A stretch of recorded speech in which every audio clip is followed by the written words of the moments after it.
So I love the internet, not only because it gives me a job as a front-end developer.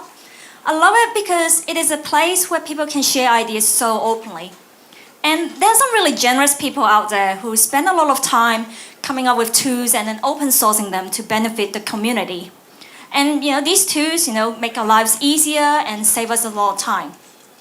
And in the past couple of years, there have been some design frameworks popping up in the open source community, such as Twitter Bootstrap and Foundation. So these are essentially a library of design components that we can very easily download and use on our own website to create whatever website you want. And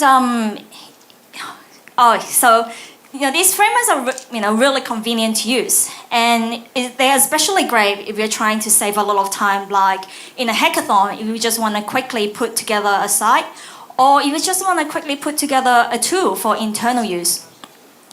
They're also really easy to use. You basically just need to go into the documentation site, copy and paste some code onto your HTML page, and you have a functional website in no time.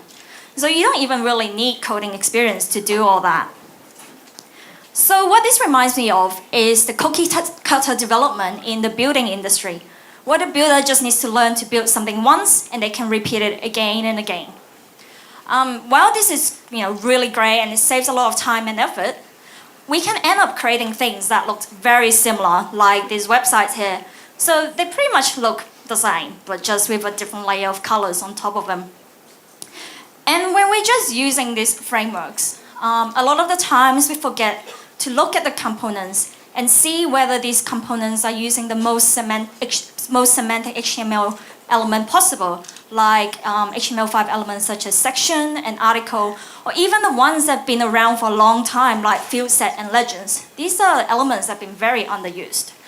And a lot of the times when we use this framework straight out of the box, how often have we really looked under the hood to see whether the CSS is any good? So I ran a little bit of a CSS analysis, and I found that Twitter Bootstrap has 63 important in the CSS, and Foundation has 221. So if you tell any front-end developer that's how many important you have in your CSS, you would probably get some funny looks. And I also found that in these frameworks, they tend to have really long selectors like these ones here. So these are about 6 to 7 selectors deep. And when you have really long selectors like that in CSS, it increases your specificity.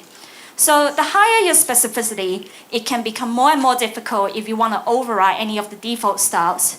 So if you ever want to apply your own style, you might just have to keep piling on those important, or keep chaining more selectors in your CSS just to increase your specificity.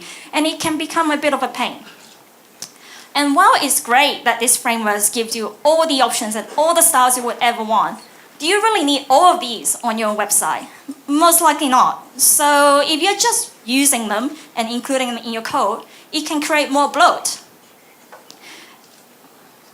And when we're using these frameworks, backwards compatibility can be an issue. So if you're trying to upgrade your framework to a different version, the vendor can include a lot of breaking changes. So in the case of Twitter Bootstrap 2 to Bootstrap 3, there's been 42 major class changes, and 18 CSS classes have been removed. So that is quite a lot of change. So if you ever want to upgrade your Bootstrap, you can end up having to make a lot of changes in your HTML as well.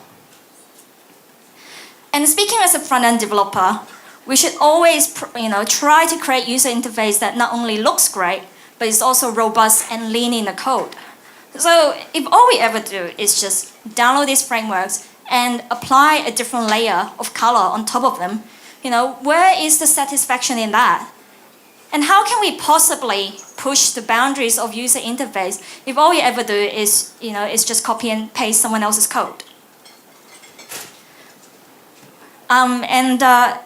So what I would suggest is that, if you have the expertise on your team, try to create a framework that is catered to your needs and the needs of your product. Still look at these existing frameworks, but take the ideas that you like from them and incorporate them into your own. And see how they've built components in a certain way, and see if that can help you, overcome any of the technical difficulties that you may have. And just remember that one size does not fit all. And the same applies to these frameworks. And just because they work great for a particular type of project and they can save you a lot of time, doesn't mean that they should always be the default choice of tool for your project as well. Thank you. Thank you, Fiona Chan.